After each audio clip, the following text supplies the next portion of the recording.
Not giving up on an America that works for all. Angela Glover Blackwell believes local policymakers can still make good decisions, even in an age of Trump. Indeed, it's more important than ever that they use their local policy tools. Is progressive policy possible or a pipe dream? This week on the Laura Flanders Show, the place where the people who say it can't be done take a back seat to the people who are doing it. Welcome.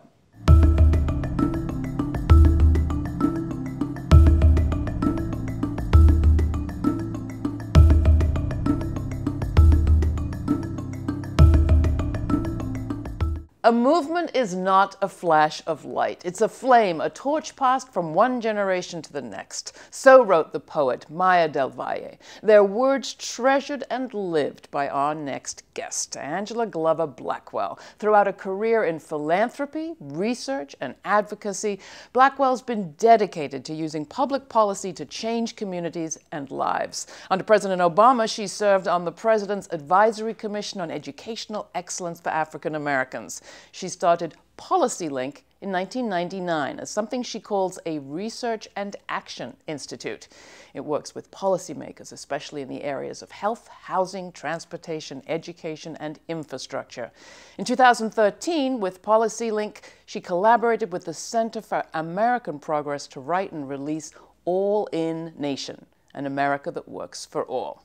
Welcome to the program, Angela. Ever so glad to have you. Thank you. Happy to be here. Just reading that introduction, the Obama administration already feels like a very long time ago. And our planet in a distant place. Can you compare what you were working on then with what you feel you're working on now? It is hard to compare. Under the Obama administration, we were struggling and fighting to try to make progress, but we had a partnership with the White House, lots of people who were in it. There were initiatives that we had been fighting to get for years that were finally beginning to take hold. Now, everything is closed off. And if it's not closed off, I find that I and my colleagues are afraid to even touch it because we don't think anything good is going to come out of it.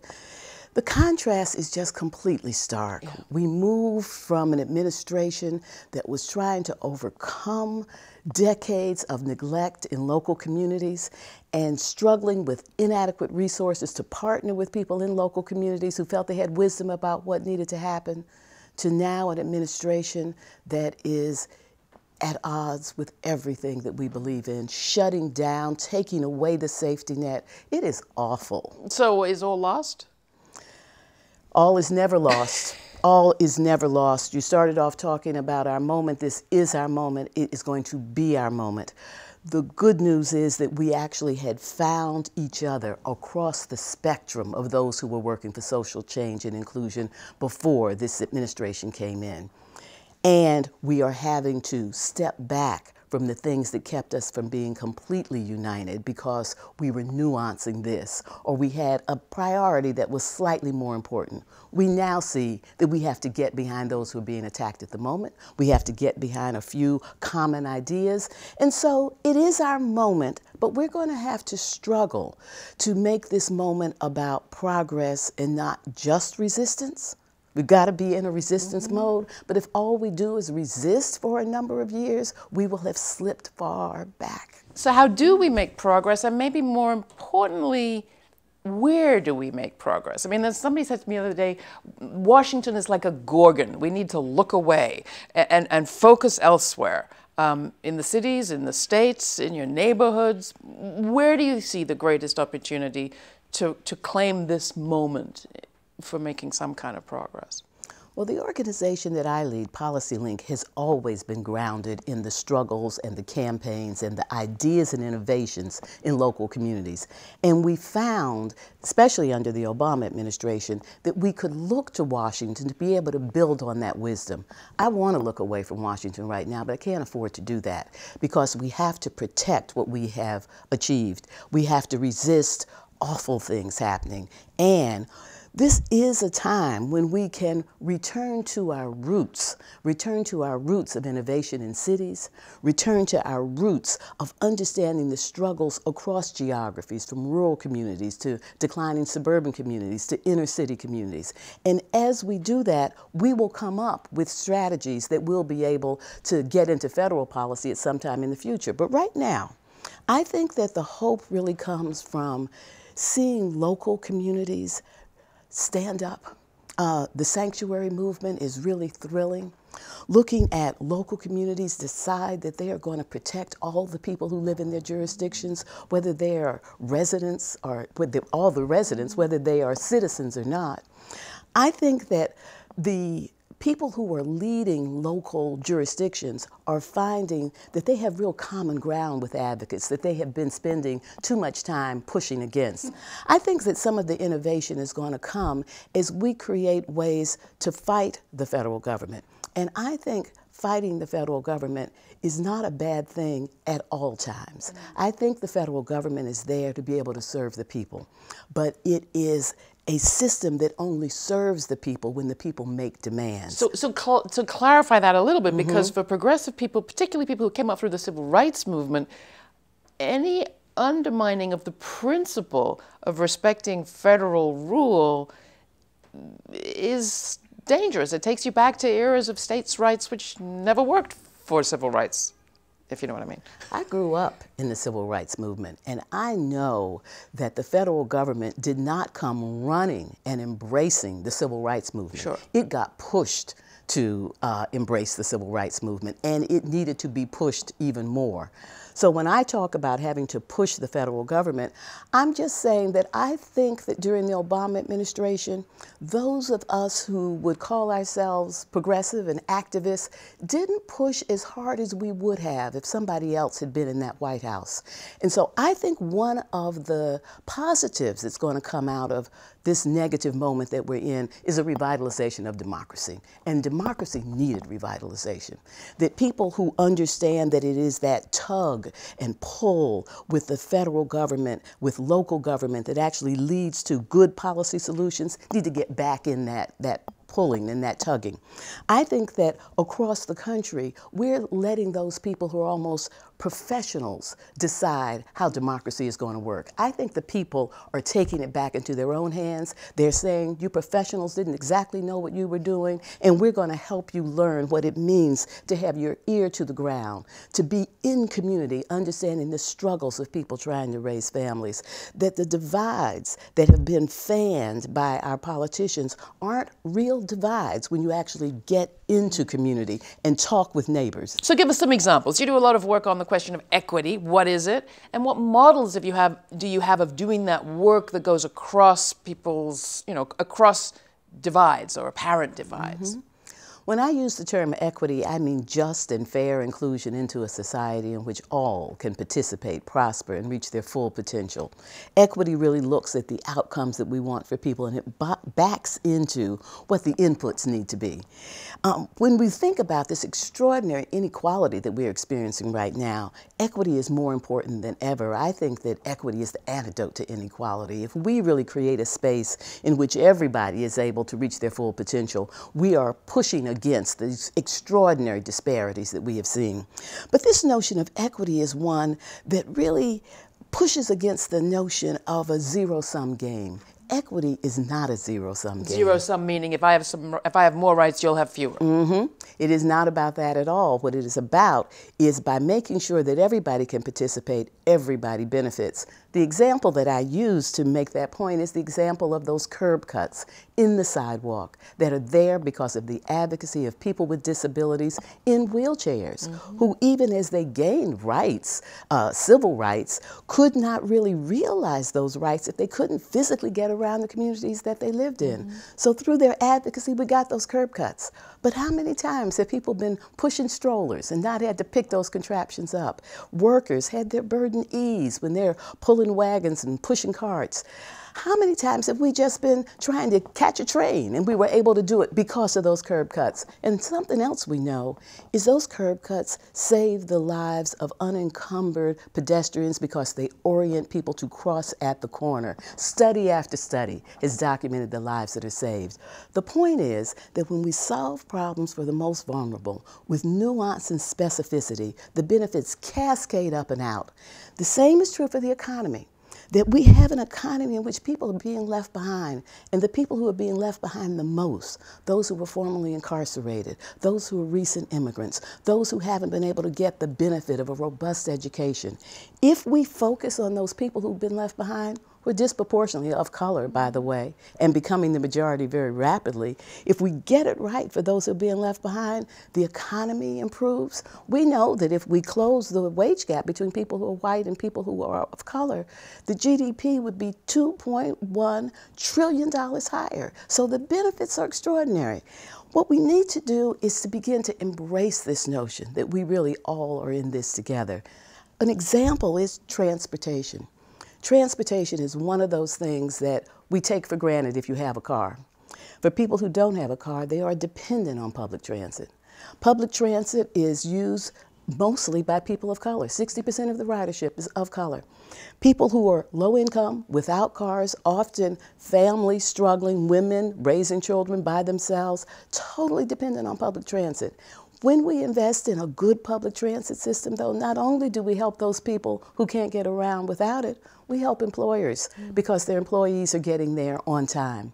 When those systems go to the places where people live and they run during the hours that people need them to run, there's less absenteeism. People are getting to doctor's appointments. People are able to participate in the civic life of community. Investments in public transit, while serving those who don't have cars, often benefit everybody, including the climate, because we know if we get people out of cars, we have that as well. So this notion of equity and the curb cut really ought to be animating our movement as we go forward. So talk about the particular American experience, and we don't have a whole lot more time, but as I listen to you, I think, well, what a lot of people say is that other countries, like the Scandinavian countries, are able to achieve the sorts of policy initiatives that you're talking about because they have this sense of all-in nation, because they're more homogenous nations, have been historically, getting less so. People will say, you know, the New Deal went through because it mostly benefited white people.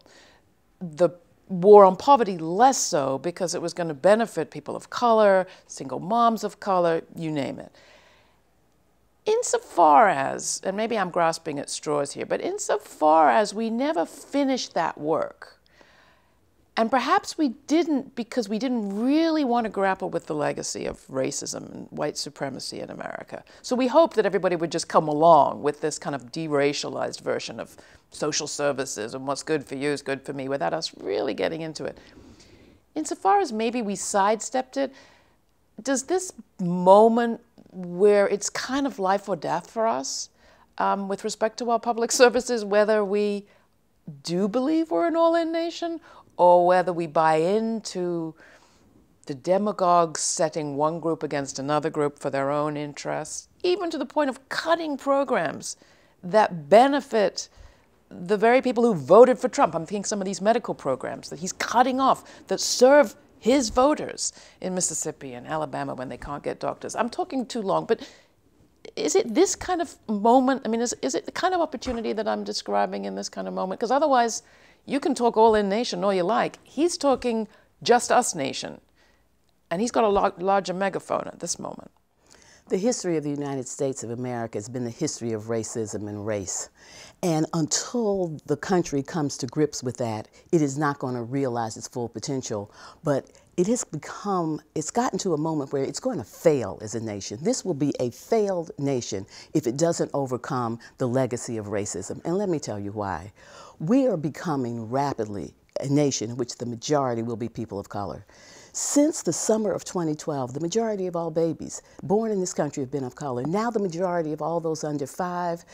By the end of this decade, by the end of 2019, the majority of all children under 18, and by 2030, the majority of the young workforce.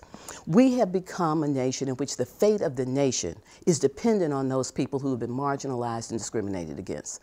The fate of the nation is dependent on what happens to people of color. If people of color don't become the middle class, there'll be no middle class. Therefore, while we have failed to live up to our moral obligation as a nation to do right by others, we have moved beyond morality and it's become an economic, a democratic, and a national imperative. Now, I hope that people will hear that message because we're going to become a nation, majority of people of color, whether people deny it or not, whether they hear it or not, that's what we're going to be. And I think that this moment that we're in right now awful as it feels in terms of pitting one group against another, lifting the voices of hate right up into our living rooms and to the top of the agenda, I think this is the last gasp. And while that last gasp can be shrill and dangerous and even long, it is the last. We are moving to a different place. And I'm hoping that because we have had the contradictions sharpened so much because of this last election, that people will find each other and find what they have in common. I'm starting to speak at rural summits now and to talk to people in rural communities. It has always been a part of my talk because I know that the issues in rural communities in many ways are the same as inner city communities, nuanced differently. And you got to pay attention to that nuance. But the issues of transportation and broadband and access to healthy food and access to jobs that pay living wages, these are fundamentally the same issues. We have to find the language to talk about equity and inclusion. We have to paint a picture for people that is not frightening, but one in which everybody will have a place and be respected. And we have to understand that, just as I've said, we're not going to get on the other side of race until we go through race. We're not going to get on the other side of this ugliness that we're in right now until we go through it. And we got to go right through it. And we've got to be strong. We have to be positive. We have to grab the people who want what we want along the way,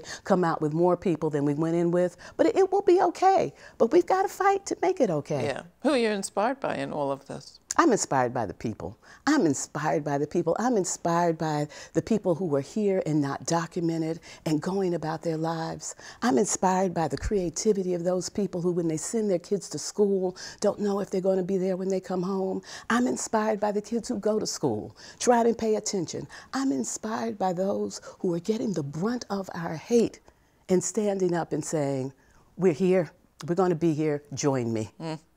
Angela, thank you so much for coming in. It's great to talk with you. Angela Glover Blackwell. You can find out more about PolicyLink at our website.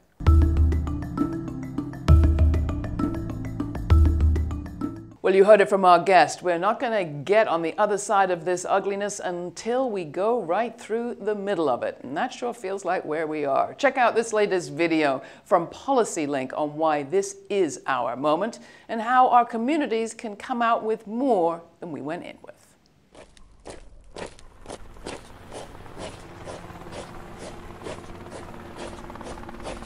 The protests are growing larger and spreading across the country. The Occupy Wall Street protests in the financial district took a dramatic turn this weekend. New York grand jury is about to investigate the shooting of another unarmed black man.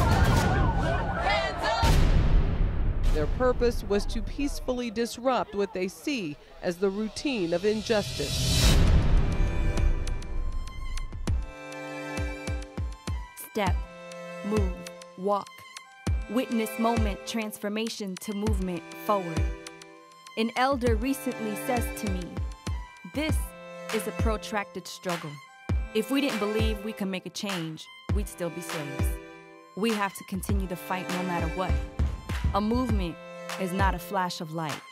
It is a flame, a torch passed from one generation to the next. And every so often, we're blessed with moments where the smolder transforms to blaze again, and we're forced to race down the path of progress.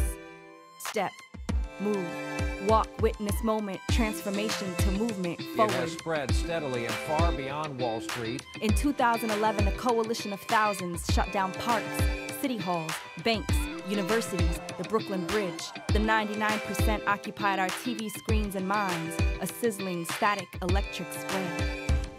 Step, move, walk, witness moment, transformation to movement forward. 2012, we saw a bag of Skittles become weapon, hoodie become funeral shroud. In 2014, a toy gun turned grenade, black bodies considered bomb threat, while silver badges shielded murder saw Ferguson burn and Baltimore rise.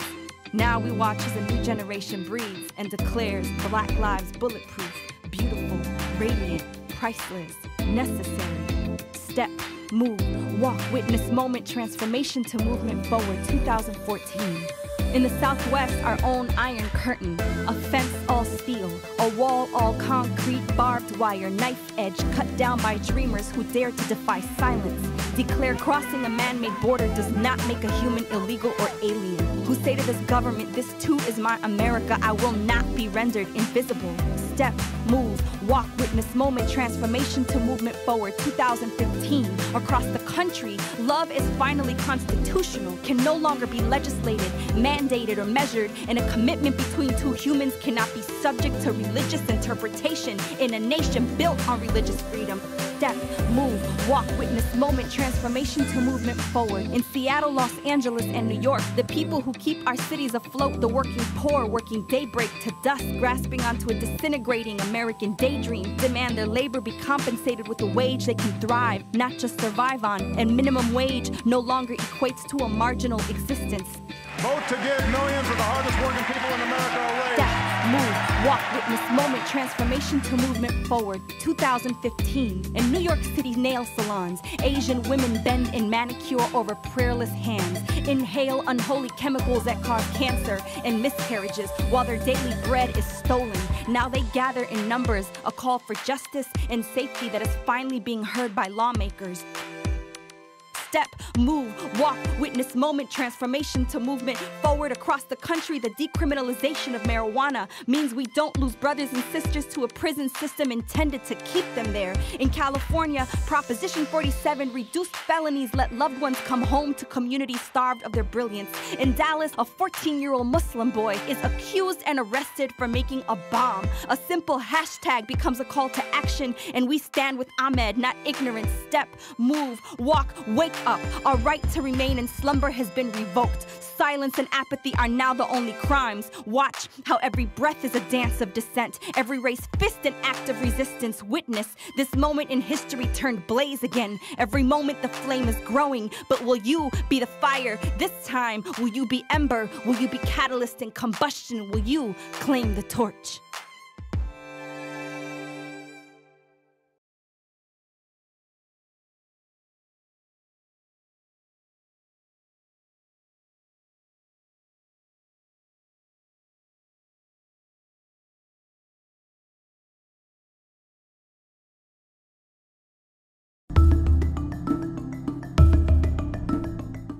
Two months into the first Trump term, top Democrats and the money media seem obsessed with the administration's putative ties to Vladimir Putin. And here was I, thinking the White House ties to mad misogynists and the KKK were going to be their problem. One cabinet pick has already been dropped for having conversations with Russians rather than being utterly unqualified, and Jeff Sessions is under scrutiny for lying in his confirmation hearing. Perjury is bad, but being a pathological, racist, red-baiting, xenophobe opponent of the Voting Rights Act should have been more than enough to disqualify Sessions from becoming Attorney General. New York Times columnist Thomas Friedman has compared alleged Russian hacking to 9/11 and Pearl Harbor. The Obama administration, concerned about Russian meddling in our politics, seems to have done everything it could to greenlight the leaking of secret intelligence, which should be a scandal in and of itself, shouldn't it? Unless we think that using national intelligence for political purposes is okay as long as they're the right political purposes. That'll never come back to haunt us. Just about everyone has a stake in keeping the obsession going. Everyone, that is, except for we, the public. Hillary Clinton supporters get to blame Putin for her defeat in November. Democrats get to put off considering what, apart from Russians, might have swung the election. Trump keeps the focus on himself, his favorite thing, and the Republicans, well, for as long as the public and our media are pondering possible Putin crimes, the longer we're distracted from all the too real crimes coming down the pike against sanity, ecology, and civil society, thanks to new GOP laws and practice.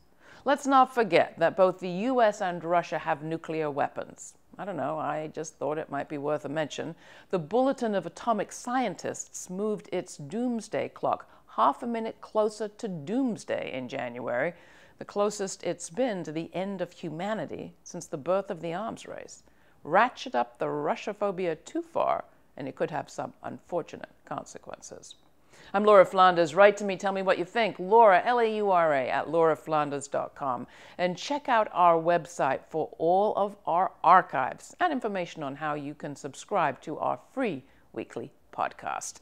Thanks. I'm Laura Flanders. it.